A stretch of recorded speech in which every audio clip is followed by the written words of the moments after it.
This line that you see here moving up and down shows us one of the most important relationships in financial markets. It is the performance of the US stock market measured against the price of gold. And we've just seen it plunge down to the lowest level in over 5 years.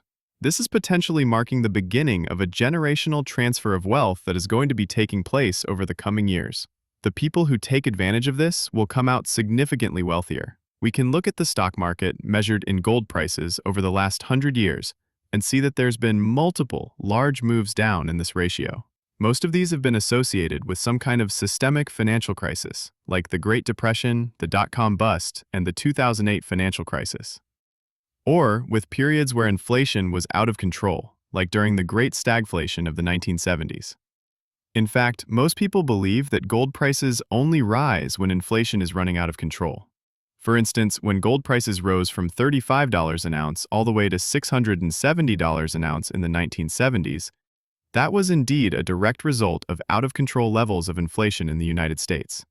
By the time gold peaked in 1980, inflation hit 15%, which means that prices of everyday consumer goods were rising each year by 15%, completely unsustainable levels. And gold in the 1970s was indeed acting as a hedge against these high levels of inflation. But fast forward to today, and the picture is quite a bit different. Gold prices have been going on a meteoric rise, but the official US inflation rate data has been steadily moving lower.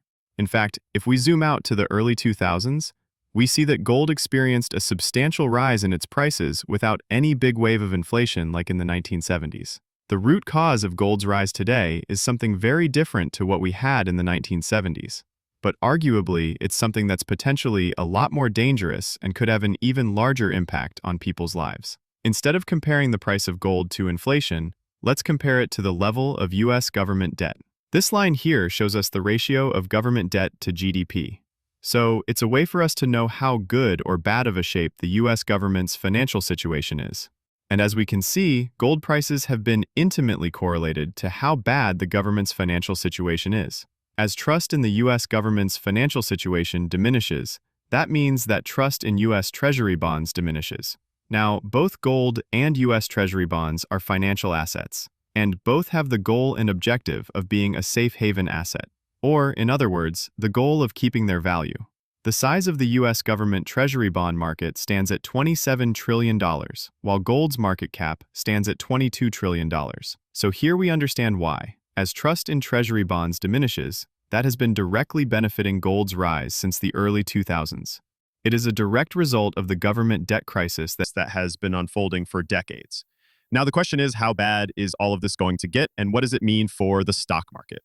This right here is the official projection from the Congressional Budget Office of the debt to GDP ratio over the next few decades. Most official government and third-party projections suggest that the government's financial situation is going to keep on getting worse.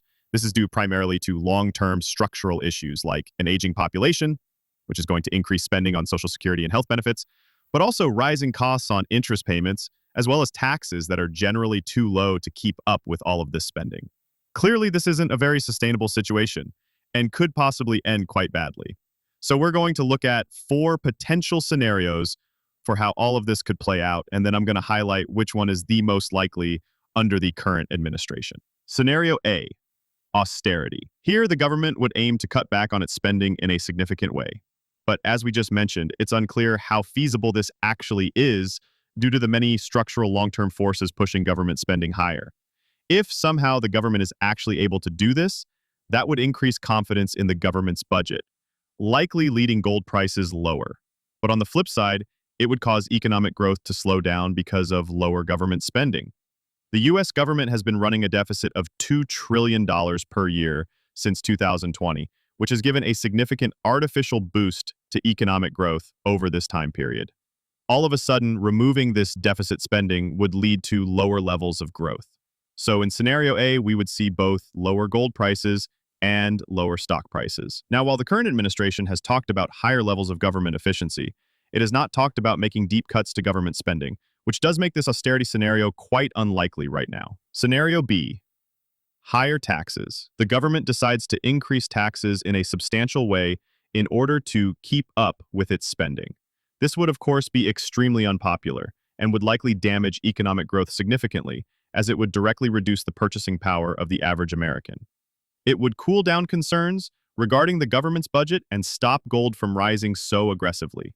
So the impact of this scenario would be very similar to scenario A, where both gold and stocks would likely move lower. As far as we know, this is probably the least likely scenario with the current administration.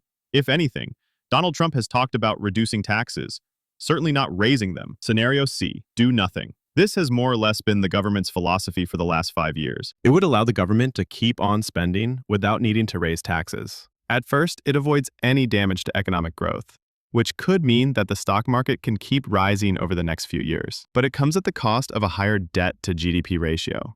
As trust in government debt declines, government bond yields would be forced higher, raising interest rates across the economy. Mortgage rates rise, corporate debt costs rise. This eventually slows down growth. In this scenario, gold rises. Stocks stay resilient, at least short term, but hit a wall eventually. Scenario D, tariffs. An aggressive tariff policy. Tariffs are basically another form of tax. Their overall impact is very similar to scenario B. They might help the government's budget short term, but they slow growth. This is why economists have been raising their estimated probability of a recession ever since Donald Trump's April 2nd Liberation Day tariff announcement. Most likely outcome is a mix between C and D. It remains unclear exactly how big the tariffs will be and how much they'll help the government's budget or hurt growth. Takeaway: stocks and gold. So what's the takeaway? We think gold is a must-have in any long-term portfolio today. It's a hedge against the unfolding government debt crisis. And it still has a good chance to outperform stocks, at least until that crisis is resolved, which doesn't look imminent. But gold has already made a huge move. We recently closed all our long gold trades, including miners like WPM and AEM, and a leveraged ETF, for a 50% gain. Could gold move higher? Of course, but for now, we're on the sidelines and waiting for a clean re-entry.